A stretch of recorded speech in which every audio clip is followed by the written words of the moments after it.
Hey folks, how we doing today? It's me again, Shannon Fox here, Devoted Patriots 2 channel. Hope everybody's having a great weekend. I got a couple of short clips here for you that I wanted to bring to you. First off, I am a little bit worried about what is going on with the Trump situation. They can't seem to take him down with this legal lawfare, or with this lawfare legal attack, warfare, whatever you want to call it. And truth be known, I don't think that they're going to be able to do anything to Trump to prevent him from actually being on the ticket and winning the election, even with all their shenanigans. And I think they know it too at this point. I think the country has turned. It is not about the leading candidate. This is about a movement.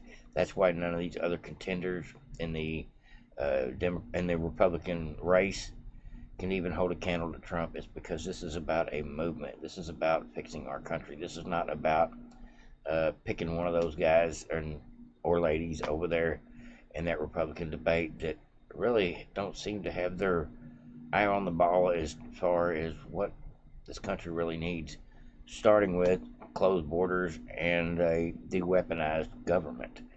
That don't seem to be an issue to none of them. And that tells you right there, right from the get-go, that they're on Team Uniparty and don't mind how the government treats the people. That's the difference between Trump and all the rest. No doubt about it. But because of that factor alone, Trump is unpredictable. And just like Bongino and Tucker Carlson and Mark Levin and several people that I believe are super smart, got their ear to the ground as far as what's going on, they believe that if they can't stop Trump with this lawfare, warfare, with all their attempts, with all this campaign smearing, with the lies, with the threat to democracy crap, then they're probably going to end up having to resort to the worst possible scenario for Trump. And we all know what that is. Assassination attempts on presidents, and assassinations on presidents is a real deal. I've actually looked it up before, and presidents have a 1 in 5 chance of having assassination attempts against them. And that was a figure that came out in the 2000s, meaning even in the early 2000s, all the presidents had been shot at least 20% of the time, or had attempts on their life. Meaning it's one of the most dangerous jobs in the country, no matter who you are. But at any rate, folks, let's go ahead and get into this. Tucker Carlson touches on that a little bit in a roundabout way, but I am concerned as well for Trump's safety and for the people around him's safety, including his family, because they're going to try to take his finances away from him, try to discredit his name, and at the same time, everything they're doing is not, and indict him, and everything they're doing is not working. They're going to have to come up with another solution, because there's a lot of people that are just refuse to let Trump win this election by any means necessary. Medieval type tactics is what's coming.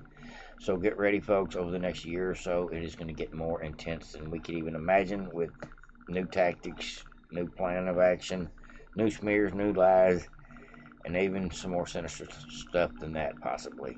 And Tucker explains it a little bit. So let's go ahead and get into it.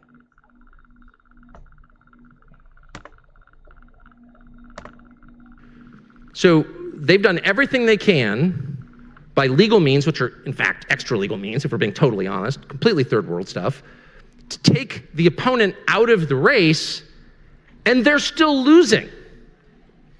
So, I mean, I don't know what's going to happen. This is not going to be a race between Joe Biden and Donald Trump. I would bet my beloved fishing camp in Maine that is not going to happen. That's not going to happen. So what will happen? Well, I don't know. One of like 400 distinct other possibilities? I mean, I just can't even, pick one. By the way, if it's Gavin Newsom, we all should be very, very concerned. That guy's scary, and I mean it. I mean it, scary. Yeah, but that's a whole separate conversation. But the point is, this will be forced. These issues will be forced soon, like in a year. And the road from here to November of 2024 is going to be filled with developments nobody in this room could foresee. I can promise you that. I agree. So it's about to get very serious, for sure. It's only leadership of the world at stake, which is also, by the way, we now know, the most lucrative possible political franchise in human history. So everything's at stake. What wouldn't they do? What haven't they done? What might they do next? Let your imagination run wild. So the question, the only one that you can answer is, how will you prepare yourself for that? And because that really is the only question. And I mean, my answers to that in my own life, I'll just tell you what I think. One, be a little bit more serious. Like, take this seriously. Much as you want to retreat and pretend everything is fine, sit down. It's not fine, okay? Two, maybe if you look across at the people you despise, the small group of people running this country, and it is small, it does not represent most people in America, it doesn't represent anything close to a majority at all. Again, just to restate, Donald Trump, who is hated as a blood enemy by over 40% of the population, and who's been attacked in ways that no political figure's ever been attacked in the West, is beating the incumbent president, okay? I'm not sure that's entirely an endorsement of Trump. To some extent it is, and his empathy, that's real. But it's also a sign of revulsion, deep dissatisfaction with what we're doing. So most people are not on board with this. You made a great point there. Most people, whether you're a Trump supporter or not, whether you even vote or not, whether you care about politics or not, when you see little snippets of the news and little segues of conversations that you don't know what to believe, it starts to sink in your mind. Whether you like Trump or not, who deserves this? Why is it this way for this man? People have got to, at least at one point, even if you're not a Trumper, realize, wow, seems like a big part of the controversy in this country revolves around Donald Trump. It's obvious it does. And it's not because he's done horrible things. It's because they're afraid of what he might do if he gets to be president again. And that's what all this controversy is over. And I think most people see that, unless you're a Democrat in denial or just totally clueless. Most people, whether you like Trump or not, see that this is definitely some medieval tactic type crap going on from the government, otherwise known as the Democrat Party or the Uniparty, however you want to put it, that is actually doing such heinous things to not just to Trump, but anybody that's conservative in this country that chooses to speak out up against Big Pharma, speak up against the censorship, speaks up for Second Amendment rights, for pro-life. There's so many things that can now get you in a world of hurt behind just a conversation in a legal sense, and that's crazy. It's unjust, and I think most Americans realize that's where we're headed. We're headed towards a totalitarian socialist hellhole of a country like Venezuela and so many other countries if we don't put the brakes on this. And they know Trump is the brakes on this, and he may be the one that breaks it, and they're terrified of it. That alone ought to make people wake up and listen and realize this is not really even about Trump. This is about the future of the country. And so whether you like Trump or not, everybody should go vote Joe Biden out. And that's the end of the story. Let's go ahead and get back into this. But the people who are responsible for it are the most dishonest, the most ruthless, the most anti-human group I've ever dealt with. And I spent 35 years living in Washington. I don't even recognize these people and what they're doing. I really don't. It's so dark. They're doing things that can't even on an academic level conceivably help the United States or the population that lives here. Letting in 7 million people from the poorest countries in the world illegally and then immediately putting them all on public benefits? I mean, that right there will destroy the country. And they did that on purpose. So these are really, really dark people, the darkest. So I need to be the opposite of that. And I'm not a super good person. The last thing I would do is claim to be. But this is the moment to try a little harder to be a little bit better. This is not the moment to be drunk all the time. This is not the moment to tell lies. As they go lower, go higher. And there are many reasons for this. And one is spiritual, let's be totally honest.